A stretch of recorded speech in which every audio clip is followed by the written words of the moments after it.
Ahojte, pred chvíľou odo mňa odišla klientka a vybrala si naozaj krásny esenciálny olej, s ktorým sme vlastne pracovali pri Access Bars.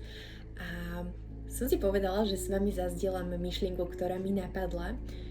Esenciálny olej, ktorý si vybrala, je rúžové drevo a je to naozaj veľmi príjemne voňajúci olej. Je tam kombinácia tej jemnosti rúže a zároveň takej tej drevitej stability.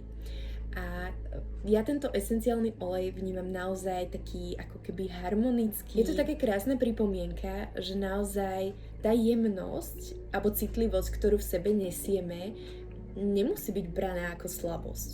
Že je v nej naozaj veľká sila a keď to príjmeme, tú svoju jemnú, citlivú stránku, tak sa nám môžu otvoriť stránky osobnosti, ktoré sme predtým nevnímali, alebo môžeme presne uvidieť tú silu v tej jemnosti.